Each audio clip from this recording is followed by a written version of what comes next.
Hello students, welcome to Math Educators, another official YouTube channel Math Chemistry, specially designed for chemistry, and I am your online educator for the subject chemistry.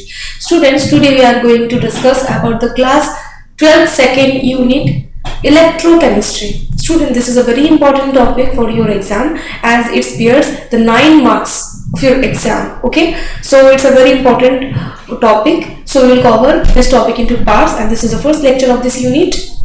Student देखो यहाँ पर जो electrochemistry word है ना, ये word electro and chemistry दोनों word की combination से बना हुआ है. सो अभी जो इलेक्ट्रोकेमिस्ट्री ना, सो अब इसको अगर बाइफरकेट करो तो आप देख सकते हो कि इलेक्ट्रोकेमिस्ट्री में ना इलेक्ट्रो रिलेट्स विद इलेक्ट्रिक यानी कि electricity and chemical reaction. So electro जो प्रीफिक्स है ना, ये refers to the electricity, electric charge और the flow of electrons. Okay, and chemistry जो है ये is the study of matter and the chemical changes और the reactions it undergoes. So electrochemistry मतलब electric current and chemical changes या फिर chemical reactions, इन दोनों की कॉम्बिनेशन से जो साइंस डेवलप होता है वही होता है इलेक्ट्रोकेमिस्ट्री. सो आज के सेशन में हम डिस्कस करेंगे इलेक्ट्रोकेमिस्ट्री क्या है, कुछ इंपॉर्टेंट टॉपिक्स, रिडॉक्स रिएक्शंस. सो इस वीडियो को स्टार्ट करते हैं. चलो, इंट्रोडक्शन में इलेक्ट्रोकेमिस्ट्री क्या है. Electrochemistry basically the study of relationship between chemical energy and electrical energy. Science के जिस ब्रांच में हम chemical energy and electrical energy की जो रिलेशनशिप बिटवीन है ना, इसको हम स्टडी करते हैं, वही इलेक्ट्रोकेमिस्ट्री. बेसिकली फोकस करते हैं ऑक्सीडेशन एंड रिडक्शन पे. जैसे हमने क्लास 11 के एक यूनिट था रेडॉक्स रिएक्शन, वहां पर ऑक्सीडेशन क्या है, रिडक्शन क्या है, ये सारी की सारी चीज हम इन डिटेल पढ़ चुके हैं. So oxidation and reduction, in short oxidation जहां पर gaining of electron, sorry oxidation जो losing of electron and reduction जहां पर गेनिंग ऑफ इलेक्ट्रॉन है. सो इन दोनों के कॉम्बिनेशन से जो भी रिएक्शन पॉसिबल होता है वो होता है रिडॉक्स रिएक्शन, यानी कि री से रिडक्शन एंड ऑक्स से ऑक्सीडेशन. ठीक है. सो एग्जाम्पल इसका कुछ जैसे battery, gold plated ornaments, rusting of iron, electric vehicles, fuel cell, glucose, biosensor etcetera. जैसे आप देख सकते हो कोई भी ई रिक्शा जो होता है ना, वो बेसिकली किससे चलता है, बैटरी से. जैसे यहाँ पर एक बैटरी है. सो ये जो है ना, इसके अंदर कुछ तो इलेक्ट्रिक जैसे केमिकल्स इसके अंदर है. सो केमिकल्स अपने जो कुछ चेंजेस करते हुए इलेक्ट्रिसिटी को हमें प्रोवाइड कर रहे हैं. सो ये तो एक इलेक्ट्रोकेमिस्ट्री, कोई भी इलेक्ट्रिसिटी के साथ केमिकल चेंजेस हो रहा है फिर ना ये बैटरी बना है ना. सो इलेक्ट्रिसिटी हमें मिल रहा है. सो ये केमिकल जो है ना, ये केमिकल चेंज होकर इलेक्ट्रिसिटी प्रोवाइड कर रहे हैं. सो ये इलेक्ट्रोकेमिस्ट्री. अभी कुछ देर बाद आप देखोगे कि कोई भी केमिकल एनर्जी जैसे इलेक्ट्रिसिटी प्रोड्यूस करे ना, वैसे ही सिमिलरली आप इलेक्ट्रिसिटी को प्रोवाइड करते हुए कोई भी केमिकल रिएक्शंस को प्रोसीड कर सकते हो. सो ये दोनों ही इलेक्ट्रोकेमिस्ट्री के एक ब्रांच. जैसे आप देख सकते हो कि यहाँ पर 2 टाइप्स ऑफ बैटरीज प्रेजेंट है, सेल्स प्रेजेंट है. जैसे एक इलेक्ट्रोकेमिकल सेल है, दूसरा इलेक्ट्रोलाइटिक सेल. ठीक है. अभी इलेक्ट्रोलाइटिक सेल क्या है?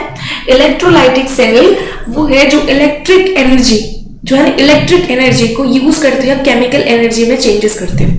मतलब कोई इलेक्ट्रिकल एनर्जी अगर केमिकल एनर्जी में कन्वर्ट होता है, ठीक है, जैसे आपको पता है कि कोई भी एनर्जी जो कंजर्वेशन थ्योरी है ना, उसके हिसाब से क्या है कि एनर्जी कभी भी डिस्ट्रॉय नहीं हो सकता है, वो कन्वर्ट हो सकता है. जैसे आप देख सकते हो कि इलेक्ट्रिकल एनर्जी केमिकल एनर्जी में चेंज हो रहा है. ठीक है. So electrical energy chemical energy में जहां पर कन्वर्ट होता है वो इलेक्ट्रोलाइटिक सेल है. ठीक है. बेसिकली ये नॉन स्पॉन्टेनियस रिडॉक्स रिएक्शन है. एंड वहीं पर इलेक्ट्रोकेमिकल सेल जो है ना, वो क्या करता है, केमिकल एनर्जी को इलेक्ट्रिकल एनर्जी में कन्वर्ट करता है. ठीक है. जैसे बैटरी है. So, learning objectives: define and illustrate redox reaction, explain how electromotive force and cell potential, and define and calculate standard electron potential. Then introduce a Nernst equation and its derivation. Apply the Nernst equation to the chemical cell and equilibrium. Okay students, अभी electrochemistry में ना कुछ important topics है. जैसे आप देख सकते हो कि electrochemical cell and the Nernst equation and its relation, then cell constant, Kohlrausch law, application electrolytic cell, Faraday's law, product of electrolysis. ये जो सारे टॉपिक्स है ना, इससे सबसे ज्यादा क्वेश्चन एग्जाम में पूछा जाता है. सो ये जो टॉपिक है ना बहुत इंपॉर्टेंट है, तो हमें इस टॉपिक को बहुत ही ध्यान से एंड समझदारी से इसको कंप्लीट करना है. ठीक है. एंड बहुत आपको न्यूमेरिकल जो है इसको प्रैक्टिस करना होगा, क्योंकि न्यूमेरिकल बेस्ड क्वेश्चन यहाँ पर सबसे ज्यादा पूछा जाता है. So electrochemistry basically two type of cell reactions को प्रोवाइड करते हैं, जैसे एक है इलेक्ट्रोकेमिकल सेल एंड दूसरा है इलेक्ट्रोलाइटिक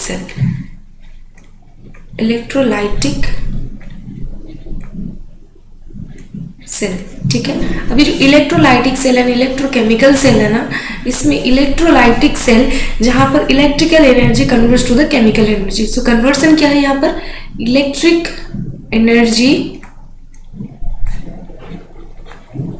कन्वर्ट होकर केमिकल एनर्जी में कन्वर्ट होता है, केमिकल एनर्जी। वहीं पर अगर आप देखोगे इलेक्ट्रोकेमिकल सेल में बेसिकली क्या है कि केमिकल एनर्जी को कन्वर्ट करता है इलेक्ट्रिकल एनर्जी में। सो केमिकल एनर्जी कन्वर्ट होकर इलेक्ट्रिकल एनर्जी में कन्वर्ट होता है, electrical energy. Example electrochemical cell की सबसे स्टैंडर्ड एग्जाम्पल अगर है ना, सो वो गैल्वेनिक सेल है। सो इसको वोल्टाइक सेल भी बोल सकते हो। ठीक है, ये बहुत ही इंपॉर्टेंट होता है गैल्वेनिक सेल। सो आगे के जो इस टॉपिक है ना, ये बेसिकली इलेक्ट्रोकेमिकल सेल के ऊपर ही बेस्ड ऑन है। एंड इलेक्ट्रोलाइटिक सेल क्या है कि कोई भी अगर कोई रिएक्शंस है ना, जैसे आप इलेक्ट्रिक को प्रोवाइड करके उसके अंदर कोई सॉल्यूशन हो या फिर कोई इलेक्ट्रोड प्रेजेंट होना, सो इन बिटवीन जो भी केमिकल चेंजेस होता है सो हो जाता है इलेक्ट्रोलाइटिक सेल। जैसे आप वाटर की अगर कोई केमिकल चेंजेस करते हैं, जैसे H+ and OH-, so electrolytic cell में आ जाता है। ठीक है, सो ये इसका एग्जांपल हो जाते हैं वाटर के हाइड्रोलाइसिस एंड वर्च जैसे, देन बैटरीज वगैरह सारे। एंड यहाँ पर देखो कोई भी ये क्या है ना,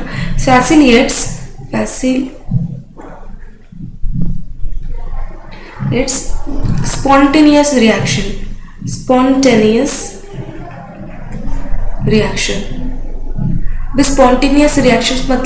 मतलब ये रिएक्शन जो है ना, सो ये इजीली करता है।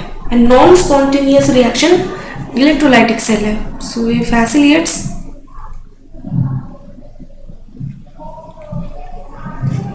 Non spontaneous reaction. अभी स्पॉन्टेनिटी एंड नॉन स्पॉन्टेनिटी जो गिव्स फ्री एनर्जी है ना, इससे आप डिसाइड कर सकते हो रिएक्शन। एंड यहाँ पर क्या है ना, जो इलेक्ट्रोड्स है, ये इलेक्ट्रोड्स यहाँ पर एनोड एंड कैथोड। ठीक है, सो इस इलेक्ट्रोलाइटिक सेल एनोड में ये होता है पॉजिटिव एंड कैथोड जो होता है ना वो होता है नेगेटिव। बट एनोड में होता है ऑक्सीडेशन एंड कैथोड में होता है रिडक्शन।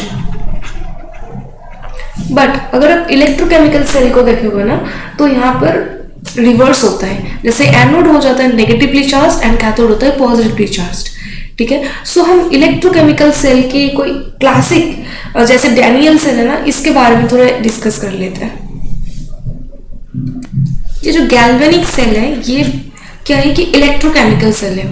ठीक है, एंड इलेक्ट्रोकेमिकल सेल मतलब ये device converting chemical energy into electrical energy, यानी कि केमिकल एनर्जी को इलेक्ट्रिकल एनर्जी में जो कन्वर्ट करता है वही होता है इलेक्ट्रोकेमिकल सेल। जैसे एग्जांपल डैनियल सेल, एंड ये इसका सेल रिप्रेजेंटेशन। सो इसको हम देखेंगे कि कैसे हम सेल को रिप्रेजेंट कर सकते हैं। सो ये बेसिकली क्या, स्पॉन्टेनियस रिडॉक्स रिएक्शन, एंड ये इसका एनोड जो है नेगेटिव साइड एंड कैथोड जो है पॉजिटिव साइड।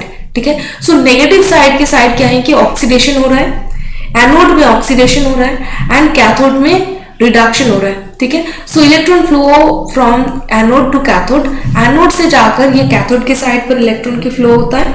ठीक है, जैसे अगर आप कोई सेल रिप्रेजेंटेशन देखोगे, जैसे इलेक्ट्रोकेमिकल सेल रिप्रेजेंटेशन है ये इमेज जो है ना, एंड ये जो है ना ये डैनियल सेल की ही एग्जाम्पल है। सो इलेक्ट्रोकेमिकल सेल क्या है, ये device where redox reaction is specially separated to force electron flow through an external circuit। ठीक है, जैसे एक्सटर्नल सर्किट प्रोवाइड करके इलेक्ट्रॉन को फ्लो करवा रहे हैं। ठीक है, सो देखो ये जो डैनियल सेल है ना, ये बेसिकली डैनियल सेल है।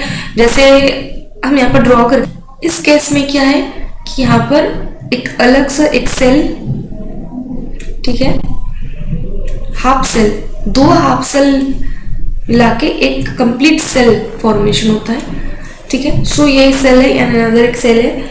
सो अगर यहाँ पर एक इलेक्ट्रोड है एंड यहाँ पर भी अनदर एक इलेक्ट्रोड है, ठीक है।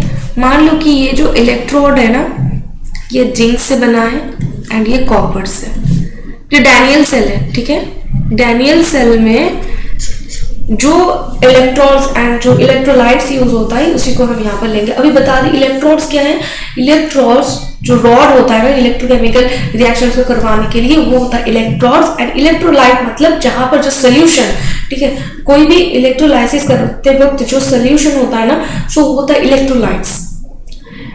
सो यहाँ पर जो इलेक्ट्रोलाइट्स है वो इलेक्ट्रोलाइट्स बेसिकली है ZnSO4 की। एंड इस साइड पर जो इलेक्ट्रोलाइट्स है ये कॉपर सल्फेट। सो अभी देखो अगर हम इसको ना इलेक्ट्रिसिटी एंड यहाँ पर होता है अनदर चीज जो होता है सॉल्ट ब्रीच।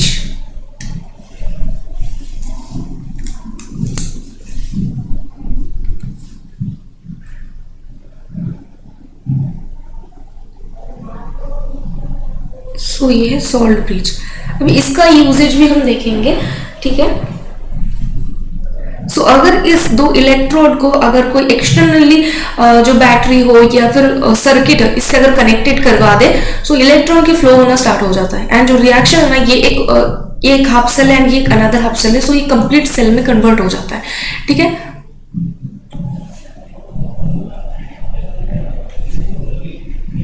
से हम बैटरी से कनेक्ट करवा दिया, ठीक है। अभी इस केस में क्या है कि इलेक्ट्रॉन की फ्लो होना स्टार्ट हो जाएगा। अभी जो करंट है ना ये current opposite direction of electron इस साइड से होता है। सो करंट इस साइड पर फ्लो होगा, ठीक है। एंड जो रिएक्शन है स्टार्ट हो चुका है।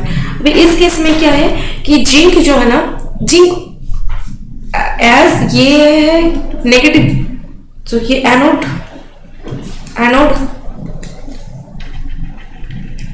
ये कैथोड, ठीक है। सो हमें पता है कि एनोड की जो साइड है ना यहाँ पर होता है ऑक्सीडेशन एंड कैथोड के साइड पर होता है रिडक्शन। सो यहाँ पर होगा रिडक्शन एंड यहाँ पर होगा ऑक्सीडेशन।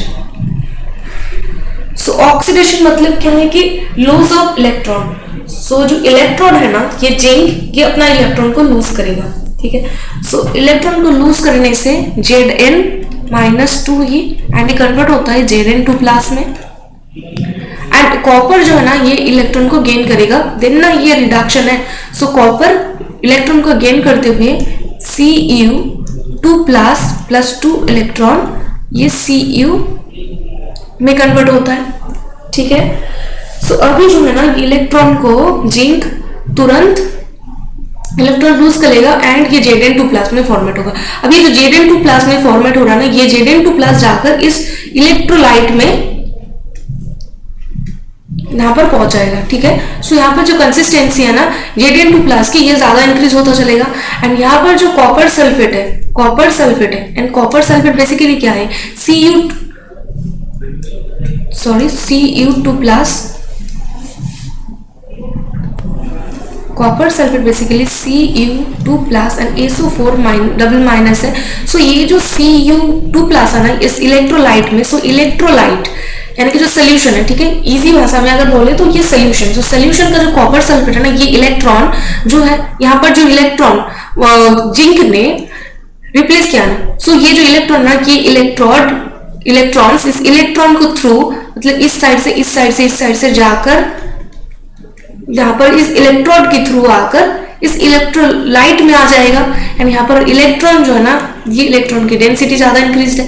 सो इलेक्ट्रॉन जो है ये कॉपर सल्फेट की Cu2 प्लस की कोई इलेक्ट्रॉन डिफिशिएंट है। सो ये इसको साथ बाइंड करने के बाद फिर ये फॉर्मेट करेगा क्या 2 इलेक्ट्रॉन जो है ना इसको ये कंबाइन करने के बाद फॉर्मेट करेगा Cu कॉपर की। एंड ये जो कॉपर फॉर्मेट हो चुका है ना ये कॉपर जाकर इस इलेक्ट्रोड में जाकर ये ज्वाइन हो जाएगा।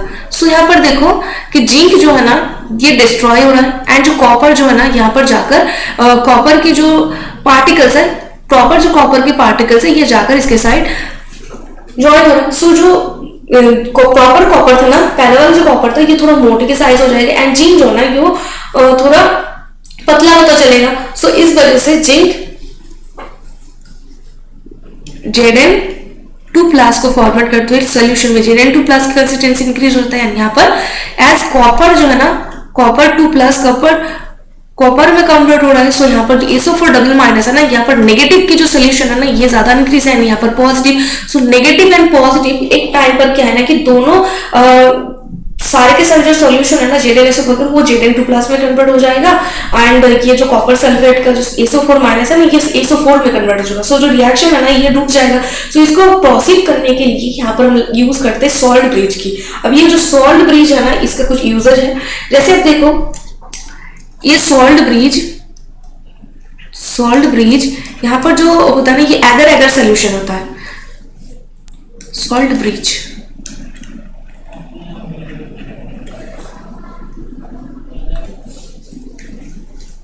ब्रिज बेसिकली यूज होता है और न्यूट्रलिटी मेंटेन करने के लिए। नंबर 2 फ्लो ऑफ इलेक्ट्रॉन को बरकरार रखने के लिए।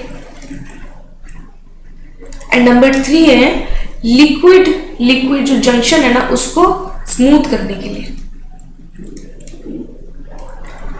ठीक है, सो ये सारे के सारे काम सॉल्ट ब्रिज करते हैं। सो इसीलिए सॉल्ट ब्रिज बहुत इंपॉर्टेंट एक ऑब्जेक्ट है।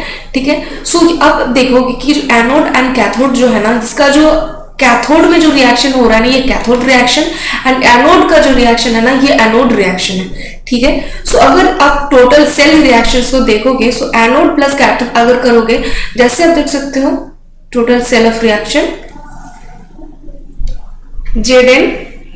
Zn-2 इलेक्ट्रॉन, क्योंकि जिंक ने अपना इलेक्ट्रॉन को डोनेट किया है एंड कन्वर्ट हो चुका है Zn2+ में। यह है एनोड रिएक्शन एंड यहाँ पर इलेक्ट्रॉन की रिमूवल हुआ है जो बेसिकली क्या है ऑक्सीडेशन, राइट। एंड यहाँ पर देखो कि जो कैथोड रिएक्शन है ना, कैथोड में क्या हुआ है कि रिडक्शन हुआ है। सो कॉपर सल्फेट के जो Cu2+ आयन है इसने अपना 2 इलेक्ट्रॉन को इस कॉपर जिंक का जो इलेक्ट्रॉन है इसको ये अपना पास एक्सेप्ट कर चुका है, जिस वजह से ये फिर से कन्वर्ट हो चुका है Cu में। देखो +2 ऑक्सीडेंट स्टेट से ये 0 में कन्वर्ट हो चुका है। सो यहाँ पर गेनिंग ऑफ इलेक्ट्रॉन है जो बेसिकली ये क्या है रिडक्शन। ठीक है, एंड ये 0 से जाकर +2 ऑक्सीडेशन स्टेट पर पहुंच गया। सो ये क्या है ऑक्सीडेशन। ठीक है, सो कैथोड रिएक्शन। अभी इसको अगर हम प्लस करोगे, ठीक है, सो ये जो 2 इलेक्ट्रॉन ये तो कर चुका है। अभी देखो Zn plus Cu2 plus Zn2 plus Cu। सो ये है कंप्लीट रिडॉक्स रिएक्शन। ये डैनियल सेल की टोटल जो है ना ये सेल रिडक्ट रिएक्शन है। ठीक है, अभी जो सेल रिप्रेजेंटेशन है उसको कैसे कर सकते हैं, यहाँ पर एक मेथड है जो ABC मेथड। ठीक है, इससे आप क्या कर सकते हो कि anode then bridge then cathode. Like देखो यहाँ पर क्या हुआ है कि जो जिंक है ना ये जिंक कन्वर्ट हो रहा है कहाँ पर Zn2+ में। सो चेन क्या है यहाँ पर Zn2+। सो हम एनोड के लिए लिखेंगे Zn से Zn2+, ब्रिज यानी कि 2 वर्टिकल लाइंस। देन यहाँ पर जो कैथोड है ना, कैथोड में क्या हुआ है कि कॉपर 2+ से ये कॉपर में कन्वर्ट हो चुका है। सो Cu2+Cu। ठीक है, सो यही है सिंपल सा सेल रिप्रेजेंटेशन इन एक्वस, ये भी एक्वस। ठीक है, सो ये सिंपल सा एक cell representation for Daniell cell. So देखो बेसिकली रेडॉक्स रिएक्शन क्या है, डेफिनेशन में chemical reaction in which both oxidation यानी कि loss of electrons and reduction यानी कि gain of electrons occur simultaneously. ठीक है, एक ही रिएक्शन में अगर gaining of electron and losing of electron जो साइमल्टेनियसली प्रोसेस हो सो उसे हम रेडॉक्स रिएक्शन बोलते हैं। सो ऑक्सीडेशन में क्या है, ऑक्सीडेशन में लॉस ऑफ इलेक्ट्रॉन जिसे हम लियो बोलते हैं एंड रिडक्शन यानी कि गेन ऑफ इलेक्ट्रॉन जिसे जड़ बोलते हैं। ठीक है, एंड एजेंट्स क्या है यहाँ पर oxidizing agent the species that is reduce its causes oxidation, मतलब जिसके रिडक्शन करवाते हैं, मतलब रिडक्शन करवाने के लिए जो हेल्प कर रहा है। ठीक है, सो ये रिड्यूसिंग एजेंट है एंड जो ऑक्सीडेशन करवाने के लिए हेल्प कर रहा है सो ये क्या है ऑक्सीडाइजिंग एजेंट, बट ये खुद तो रिड्यूस होता है। ऑक्सीडाइजिंग एजेंट जो है ना ये खुद रिड्यूस होता है, बट किसी दूसरे को वो ऑक्सीडाइज करने में हेल्प करता है। मतलब ऑक्सीडाइज करने में हेल्प मतलब क्या है, देखो अपना जो इलेक्ट्रॉन्स वो गेन करेगा ना, सो किसी से तो ही लेगा ना, जिससे वो ले रहा है तो उसका तो ऑक्सीडेशन हो रहा है, सो इसीलिए खुद रिड्यूस होता है या किसी दूसरे को ऑक्सीडेशन करवाते हैं। सो ये होता है ऑक्सीडाइजिंग एजेंट है। एंड उसके बाद है रिड्यूसिंग एजेंट की, जो रिड्यूसिंग एजेंट है ना वो अपना इलेक्ट्रॉन को डोनेट कर रहा है, मतलब कि किसी दूसरे को रिडक्शन करने में हेल्प कर रहा है एंड खुद ऑक्सीडाइज हो रहा है, ठीक है, इसीलिए इसे रिड्यूसिंग एजेंट बोलते हैं। मतलब वो खुद से क्या है इससे कोई फर्क नहीं पड़ता है, किसी दूसरे को क्या कर रहे हैं इससे इसका नहीं है, ठीक है।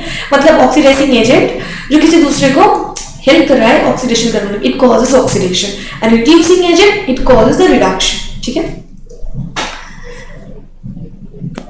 जैसे डैनियल सेल में हमने देखा कि redox reactions are always composed two of parts, जैसे हब सेल रिएक्शन बोलते हैं। So first half cell reaction जो है ना oxidation in half cell, anode में क्या है कि जिंक सॉलिड था, ठीक है, सॉलिड से ये जाकर इलेक्ट्रॉन को डोनेशन करने के बाद ये एक्वस यानी कि सोल्यूशन इलेक्ट्रोलाइट में कन्वर्ट हो चुका है, ठीक है। सो Zn2+ में आता है, so zinc losses electrons and its oxidation stage goes from 0 to +2, ये 0 में था यानी +2 में कन्वर्ट हो चुका है। सो यहाँ पर क्या हुआ है ऑक्सीडेशन, ठीक है। सो यहाँ पर ऑक्सीडेशन हो रहा है एंड रिडक्शन हाफ रिएक्शन हो रही है कैथोड में हो रहा है, यानी कि जो कॉपर सल्फेट का जो Cu2+ आयन है ना, ये Cu2+ आयन एक्वस में था, मतलब इलेक्ट्रोलाइट के पास था। सो ये जो 2+ इलेक्ट्रॉन्स है ना ये जाकर देख सकते हो कि जो 2 इलेक्ट्रॉन्स इसने रिमूव किया ना जिंक ने, सो जिंक का जो 2 इलेक्ट्रॉन है ना ये इलेक्ट्रॉन इस बैटरी जो एक्सटर्नल सर्किट है ना इसके थ्रू ये इस साइड पर मूव कर रहा है, ठीक है।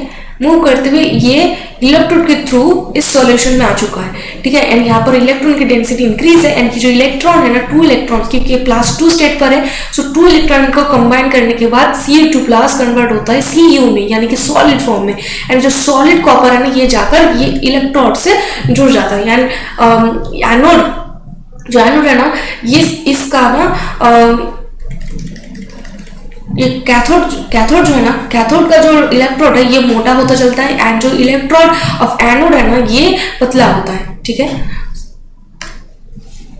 सो यहाँ पर देखो कि रिडक्शन हाफ रिएक्शन था ये, एंड ओवरऑल जो रिएक्शन है ना डैनियल सेल का जैसे Zn हमने यहाँ पर कर चुके हैं, ठीक है। सो ये इसका टोटल सेल रिएक्शन एंड वही है यहाँ पर, ठीक है।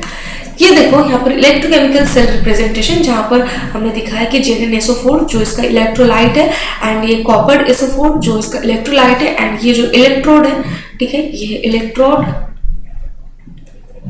एंड ये इलेक्ट्रोलाइट्स, ठीक है। सिमिलरली इसका भी ये इलेक्ट्रोलाइट एंड ये इलेक्ट्रोड, ठीक है। सो देखो यहाँ पर ऑक्सीडेशन हो रहा है यानी यहाँ पर रिडक्शन हो रहा है, यानी इलेक्ट्रॉन की फ्लो जिस साइड पर हो रहा है उसी की उल्टा साइड से यानी कि ऑपोजिट डायरेक्शन करंट के फ्लो होता है, ठीक है। सो करंट इस साइड से इस साइड पर फ्लो हो रहा है एंड इलेक्ट्रॉन जो है ना इस साइड से यहाँ तक फ्लो हो रहा है, ठीक है। सो देखो बेसिकली क्या है ना कि जो सॉल्ट ब्रिज है ना इसका यूजेज तो हमने देख चुके हैं। सॉल्ट ब्रिज क्योंकि ये न्यूट्रलिटी को मेंटेन करता है, फ्लो ऑफ इलेक्ट्रॉन को बरकरार रखता है एंड लिक्विड लिक्विड जंक्शन जो है उसको स्मूथ करता है, ठीक है। अभी ये जो वोल्टामीटर देख सकते हो, ये जो वोल्टामीटर है इसका जो रेटिंग है ना आप देख सकते हो कि अभी दिया गया है। वोल्टमीटर क्यों किया, क्योंकि यहाँ पर वोल्ट का डिफरेंस है। अभी इलेक्ट्रोड पोटेंशियल, वोल्ट क्या डिफाइन करते हैं, potential difference.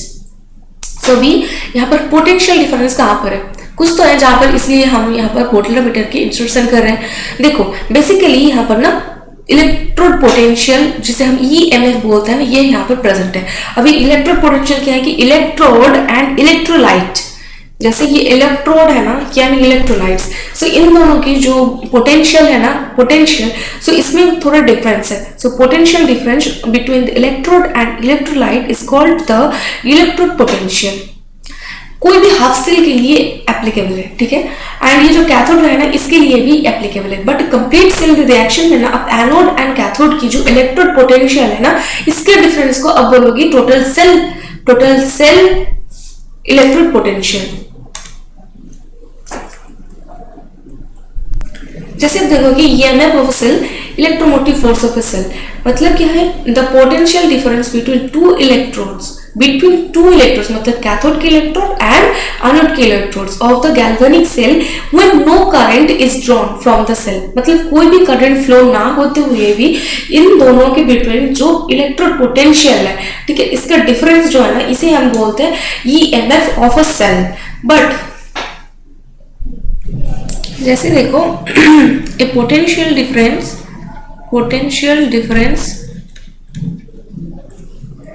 develops between the electrode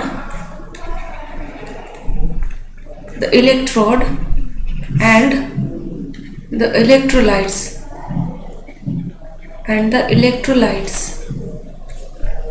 is called electrode potential.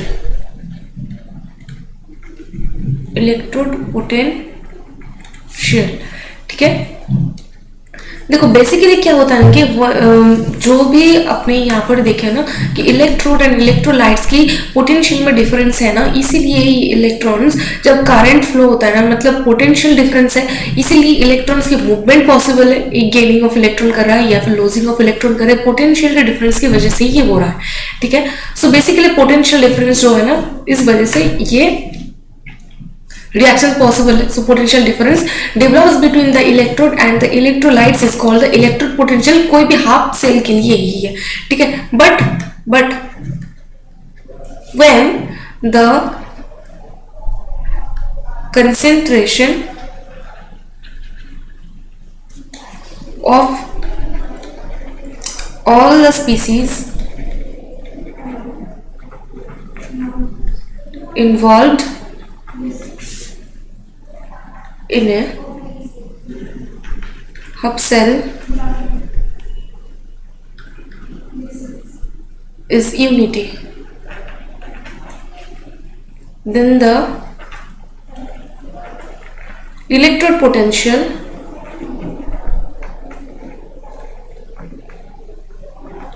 is known as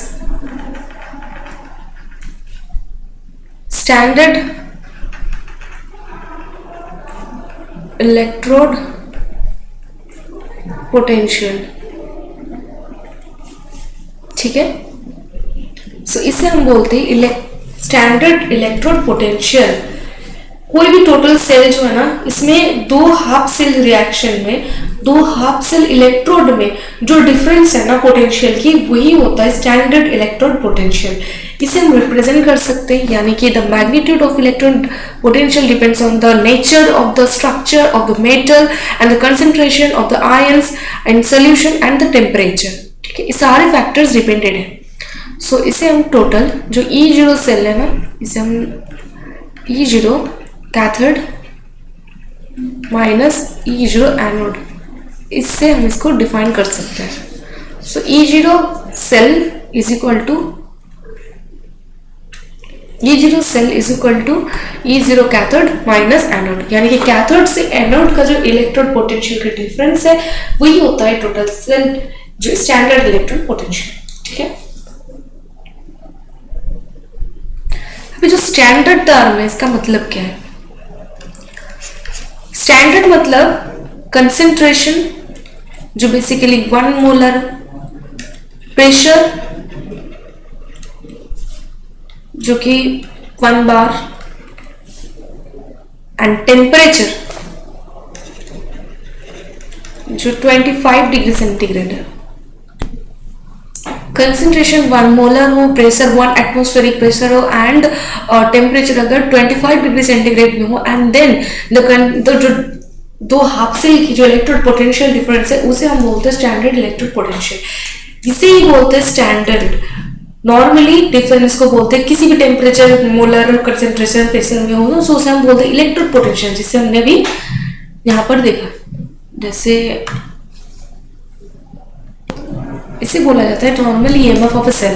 जैसे देख सकते हो, 2 electrodes of galvanic cell will no current is drawn from the cell put the potential difference between the two electrodes of a galvanic cell when no current is drawn from the cell. मतलब यहाँ पर कोई भी temperature, pressure या फिर जो concentration of this electrolyte है ना वो भी डिपेंडेंट नहीं है, ठीक है। मतलब किसी भी कंडीशन पर अगर हो सो उसे हम बोलते हैं जो पोटेंशियल डिफरेंस है उसे ईएमएफ ऑफ अ सेल बोलते हैं। बट यहाँ पर देखो स्टैंडर्ड इलेक्ट्रॉन पोटेंशियल बोला जाता है, मतलब स्टैंडर्ड कंडीशन जो ना तो प्रेजेंट है। जैसे बोला कि हाफ सेल इज यूनिटी, ये जो टर्म यूनिटी है ना ये ही डिफाइन करते हैं concentration, pressure and temperature. And ये जो है ना ये वेरिएबल है, मतलब the magnitude of electric potential depends on the nature of and the structure of the metal।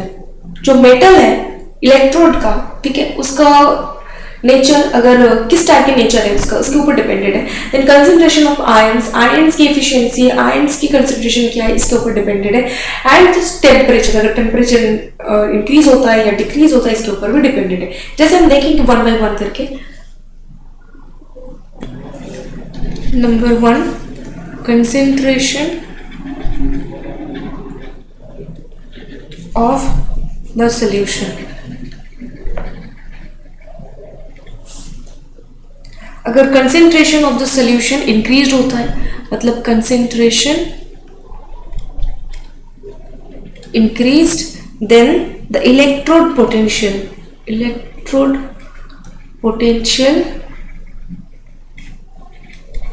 also increases। Number 2 जो टेम्परेचर है,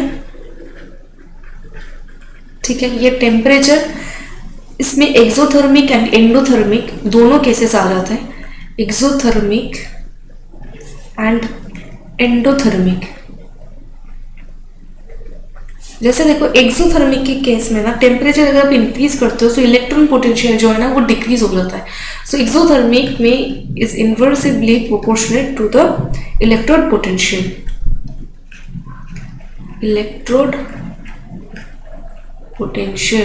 यहाँ पर देखो हम स्टैंडर्ड इलेक्ट्रोड पोटेंशियल नहीं बोल रहे, नॉर्मली देखो इलेक्ट्रोड पोटेंशियल बोल रहे, क्योंकि जो स्टैंडर्ड इलेक्ट्रोड पोटेंशियल है ना वो तो एक परफेक्ट यूनिटी में होता है जो कि ये सारे हैं, ठीक है। सो इसमें अगर कोई वेरिएबल आ जाता है, जैसे देख सकते हो टेम्परेचर चेंज हो रहा है यहाँ पर, देन टेम्परेचर चेंज हो रहा है मतलब कम भी 25 डिग्री सेंटीग्रेड की आप भी हो सकता है, डाउन भी हो सकता है। सो ये यूनिटी में नहीं आते।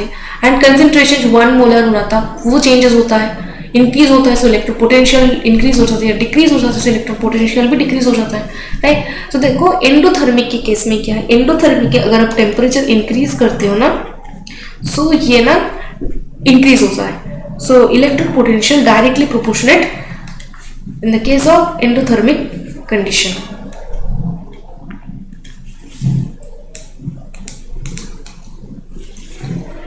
इलेक्ट्रोड पोटेंशियल, ठीक है। देन आता है प्रेशर। प्रेशर में भी ये वेरिएबल है। And lastly nature of electric material, ठीक है। ये सारे चेंजेस वैरी करते हैं। अभी देखो इसका जो सिनोनिम है ना इसे हम सेल वोल्टेज या फिर सेल पोटेंशियल यानी कि ई सेल भी बोलते हैं, ठीक है। एंड इसका जो यूनिट है वो बेसिकली वोल्ट है। एंड ईएमएफ को हम कैसे डिफाइन कर सकते हैं, ई कैथोड यानी कि electrode potential of cathode minus electrode potential of anode. इसका जो डिफरेंस है इसे हम ईएमएफ बोलते हैं, represent maximum potential difference. Positive EMF spontaneous reaction, positive जितना है ना वो spontaneous reaction. Spontaneity and non spontaneity को आप डिफाइन कर सकते हो डेल जी यानी कि गिव्स फ्री एनर्जी। अगर गिव्स फ्री एनर्जी ना ये स्पॉन्टिनिटी ऑफ रिएक्शन इसको डिफाइन करता है।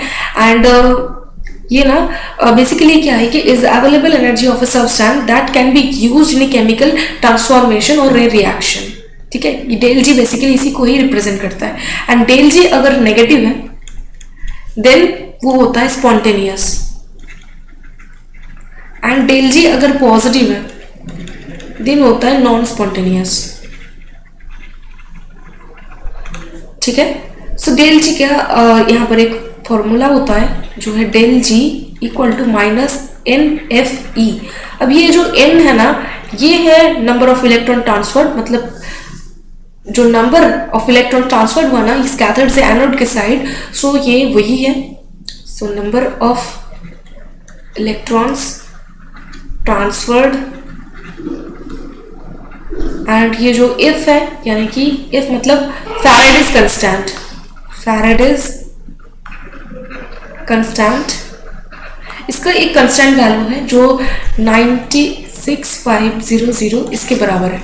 ठीक है. एंड ये जो है ना ये है इलेक्ट्रोड पोटेंशियल. ये बेसिकली क्या है, इलेक्ट्रोड पोटेंशियल. एंड माइनस इसको रिप्रेजेंट करता है स्पॉन्टेनिटी को. ठीक है. अगर इस टोटल सारे वैल्यूज पुट करने के बाद जो वैल्यू है ना डेल जी का अगर नेगेटिव में आता है, सो बोल सकते हो कि क्या ये रिएक्शन जो सेल रिएक्शन है कि स्पॉन्टेनियस रिएक्शन या फिर नॉन स्पॉन्टेनियस रिएक्शन है. ठीक है. एंड इस डेल जी के फाइंड आउट करने के लिए एक अनदर फॉर्मूला था जो थर्मोडायनामिक्स के अकॉर्डिंग है. जैसे हम del G 0 equal to minus RT ln K. ठीक है. ये एक फॉर्मूला है. सो इस केस में अगर हम यहाँ पर एप्लीकेबल करें, सो वो del G 0 equal to minus RT log 10 basically ये होता है. ठीक है. सो ये K, सो ये होता है डेल जी का अनदर एक फॉर्मूला. इस तरीके से आप डिफाइन कर सकते हो, जहाँ पर R है gas constant,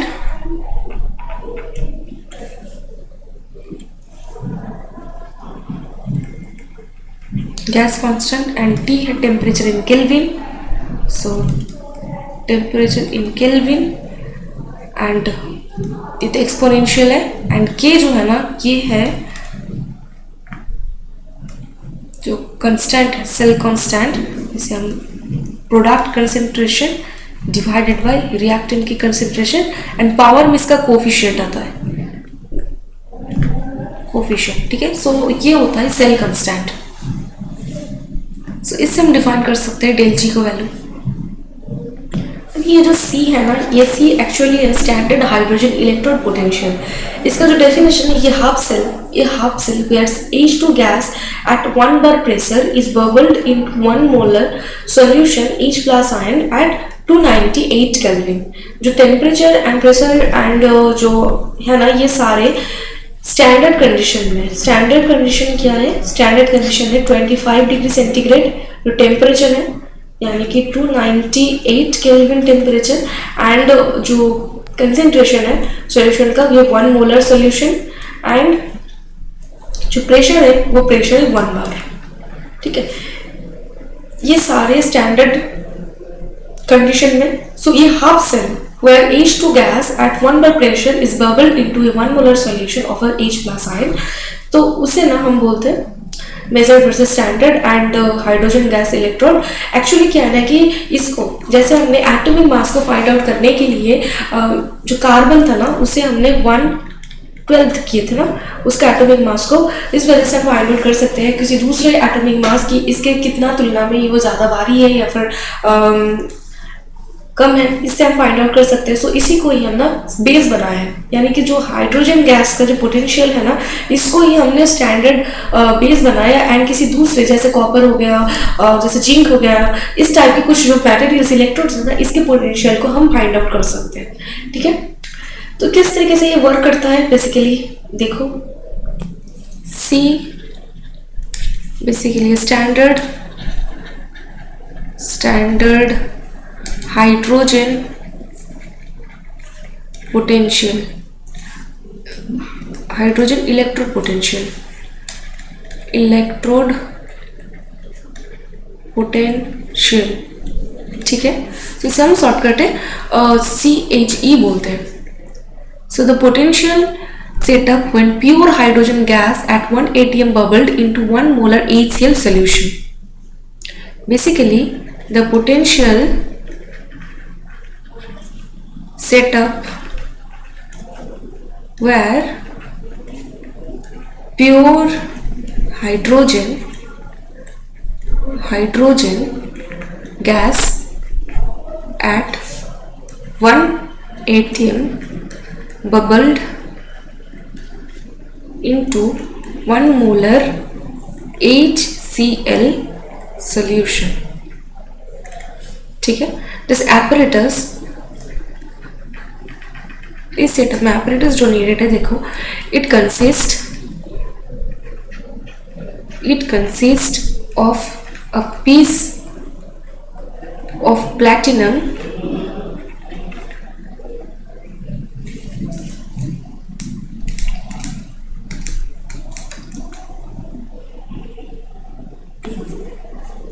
black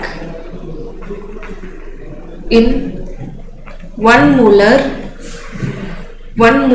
HCl solution, and we introduce hydrogen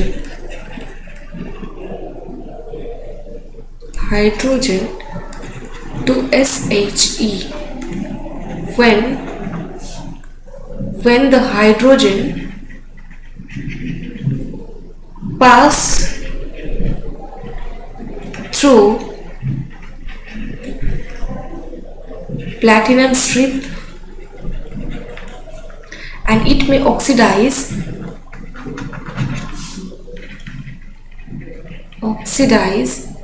to H plus ion.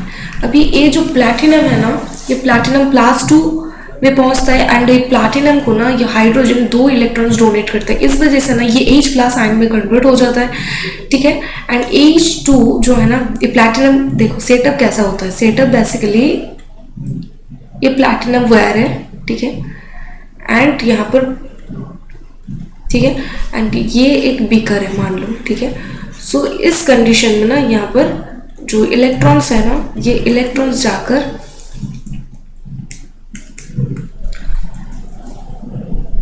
So H2 जाता है एंड अपना इलेक्ट्रॉन्स इस प्लैटिनम को डोनेट करता है एंड इस वजह से ना ये H प्लस आयन की इवॉल्व करता है. ठीक है. So introduce hydrogen to C when hydrogen pass through platinum strip. ये जो प्लैटिनम है ना स्ट्रिप, इट में oxidize to H plus. So इसका जो ऑक्सीडेशन रिएक्शन है ना, H2 gas converts to H plus ion aqueous and 2 electron की डोनेशन करता है. ठीक है. ये इसका ऑक्सीडेशन रिएक्शन है. Then hydrogen gas leave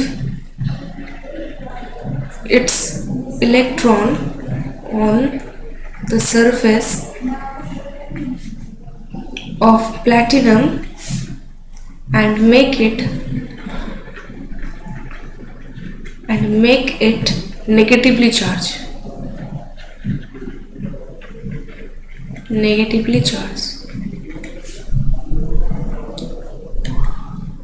So when platinum is negatively charged,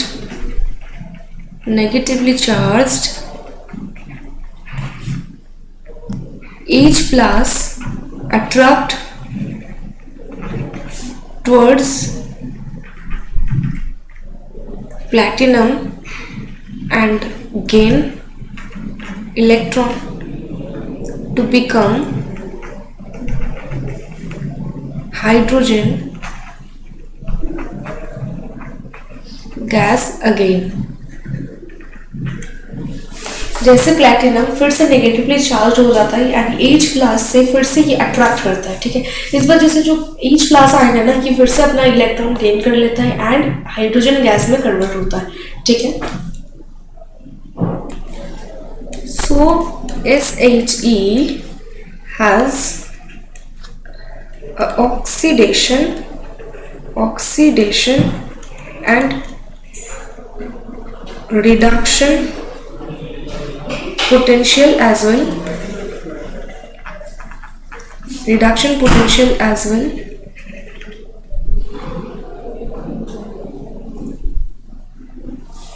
So we take the value of oxidation and reduction potential of SHE 0. So let's see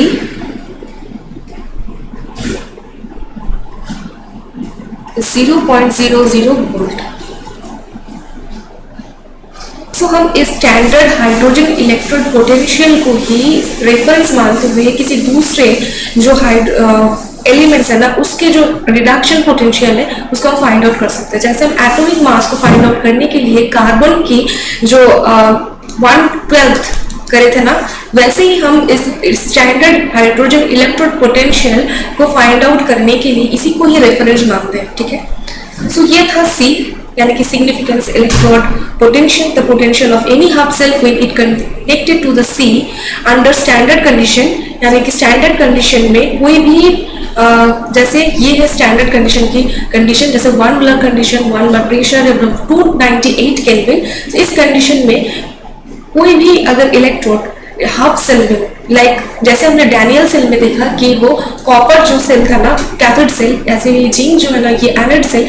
ठीक है, सो इस टाइप की कोई भी हाफ सेल अगर डायरेक्टली कनेक्टेड है ए से ई के, so we can easily find out the electrode potential. ठीक है, सो कन्वेक्शन IUPAC की the all electrode potential reported as standard reduction potential, and this condition में जैसे CU है ना, इसका जो इलेक्ट्रोड पोटेंशियल आएगा सो सिर्फ E0 सेल ऑफ कॉपर, इस तरीके से हम इसको डिनोट करते हैं। ठीक है, सो इसी से हम फाइंड आउट कर सकते हैं। एंड इस केस में हम यहाँ पर जो रिडक्शन पोटेंशियल है उसी को ही कंसिडर करेंगे, कोई ऑक्सीडेशन पोटेंशियल को कंसिडर नहीं करेंगे, क्योंकि जो IUPAC के जो कन्वीनियंस है ना इसमें ऑक्सीडेशन पोटेंशियल जो है ना वो पॉजिटिव में आता है एंड रिडक्शन पोटेंशियल जो है नेगेटिव में आता है। सो इसीलिए हम यहाँ पर स्टैंडर्ड रिडक्शन पोटेंशियल को ही कंसिडर करेंगे। ठीक है, so interpreting E0 values is that for positive E0 the species is easily reduced and strong oxidizing agent. कोई भी एक्टिव मेटल सीरीज में अगर आप देखोगे कि जैसे कोई मेटल है, ठीक है, वो जो इजीली रिड्यूस हो जाता है, सो स्ट्रॉन्ग ऑक्सीडाइजिंग एजेंट है। इसका मतलब क्या है कि इसका पॉजिटिव इलेक्ट्रोड पोटेंशियल वैल्यू है, जो रिडक्शन पोटेंशियल वैल्यू है ना इसका, सो ये पॉजिटिव है। एंड अगर उसका वैल्यू जो है ना नेगेटिव में आए तो क्या है, the species is difficult to reduce, यानी कि रिड्यूस होने में, इलेक्ट्रॉन गेन करने में ये इतना ज्यादा प्रोफिशिएंट नहीं है। सो इस वजह से ये स्ट्रॉन्ग रिड्यूसिंग एजेंट है। ठीक है, यानी कि किसी दूसरे को रिड्यूस करने में हेल्प करता है। Hope this thing is clear to you all. अगर लेक्चर पसंद आए सो लेक्चर को लाइक कर देना, वीडियो को सब्सक्राइब कर देना, चैनल को सब्सक्राइब कर देना। मिलते हैं नेक्स्ट सेशन में नेक्स्ट टॉपिक के साथ। तब तक के लिए bye bye, take care yourself and also your family.